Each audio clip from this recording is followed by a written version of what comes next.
E, infelizmente, eu preciso noticiar que o corpo da menina de apenas 14 anos, o corpo de Sabrina, foi encontrado hoje de manhã pela própria família dela no meio de um matagal, às margens da rodovia que liga a casa da melhor amiga da jovem até a residência onde Sabrina vive com a mãe. E a partir de agora, o repórter Leonardo Lara vai nos trazer à tona todas as informações sobre as buscas. E eu também converso, dentro de instantes, com o seu Antônio, que é o avô da Sabrina. Dentro de instantes eu converso com o Joseilton, que é o padrasto da Sabrina. Foi ele o responsável por encontrar o corpo nessa área deserta de mata. Leonardo Lara, me ouve, Léo?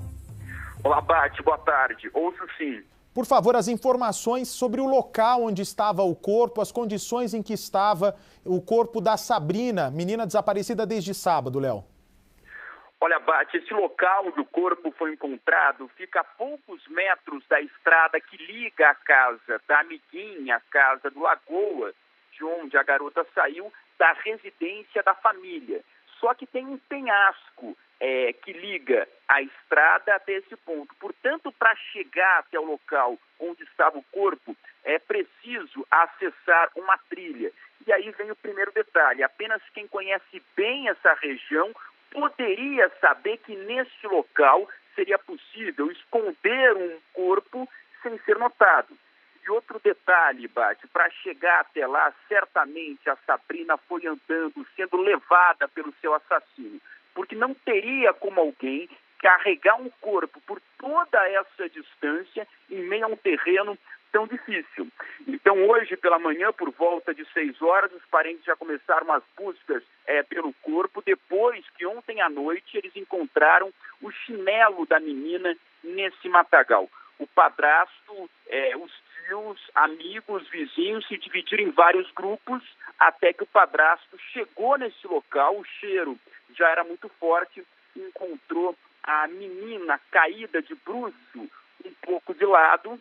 E a perícia, então, foi acionada, chegou mais de 4 horas depois. Eu já tive acesso ao laudo preliminar, Bate, que aponta um corte na altura do pescoço. Ainda não se sabe se foi uma faca, uma tesoura, um canivete, mas é uma arma branca, segundo o documento oficial do IML. E a impressão que a gente teve olhando o corpo é que ela também foi alvo de golpes com um pedaço de pau. Há hematomas em várias partes, principalmente nas costas. Então ela teria sido forçada a seguir até esse local. Não se sabe se foi vítima de abuso sexual e, na sequência, então foi morta com toda essa crueldade. Nós conseguimos, Bate, com absoluta exclusividade hoje, conversar com a testemunha, considerada chave nesse caso, porque ela ouviu os gritos de socorro da Sabrina. É a primeira pessoa que pode apontar com precisão, Bate, exatamente o horário da abordagem. Teria sido entre 7 e 7h15 da noite. Essa testemunha passava pela trilha com a família quando ouviu esses gritos de socorro. E, na sequência, o assassino teria feito um barulho com um pedaço de ferro para tentar despistar. Então, veja bem, Bate. O Lagoa disse que a menina saiu da casa dele por volta de 5 horas. Essa testemunha fala em gritos de socorro às 7. Portanto, temos 2 horas para desvendar todo o mistério. O que aconteceu nessas 2 horas? Quais foram os últimos passos de Sabrina no último sábado, quando foi morta? Léo, olha só, deixa eu lhe fazer uma pergunta, tá? Deixa eu lhe fazer uma pergunta. Qual que é aproximadamente a distância entre o tênis encontrado e o fone de ouvido dela até o corpo? 100 metros. 100 metros, ou seja, então ela teria sido pega, né? O tênis e o fone de ouvido estavam bem na beira da estrada. Exatamente. 15 metros para dentro do mato a partir da estrada. Portanto, saiu da estrada, foi até esse ponto que fica bem na trilha principal, um local onde as pessoas passam a todo momento, ficou ali o par de tênis e também ficou ali o fone de ouvido.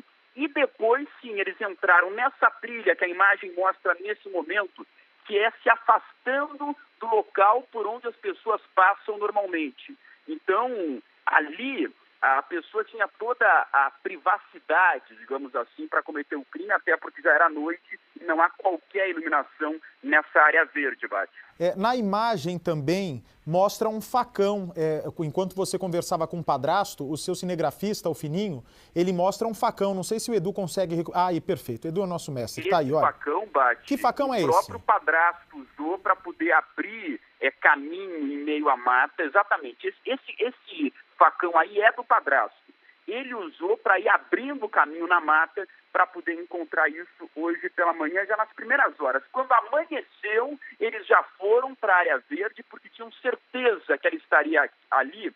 Depois que encontraram tênis, fone de ouvido e também um chinelo. O chinelo foi encontrado ontem depois do Cidade Alerta, já tarde da noite, por isso eles praticamente não dormiram.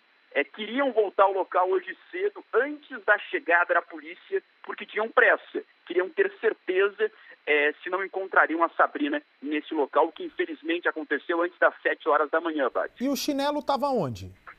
O chinelo estava no meio da mata, isso que causa muita estranheza, longe da trilha. Então você tem, em um ponto, o par de tênis e o fone de ouvido, no outro, o corpo. E no meio do nada, não é nem trilha ali, o chinelo. O que parece é que depois de cometer o crime, talvez o assassino tenha levado o chinelo dela, ou ela tenha perdido enquanto era conduzida por ele à força para o local do assassinato. É difícil desvendar exatamente quais foram esses últimos passos, traçar uma linha lógica, porque são pontos diferentes na mesma mata, longe da estrada de terra que a gente vê na imagem aí quando é levado o corpo para o carro da funerária.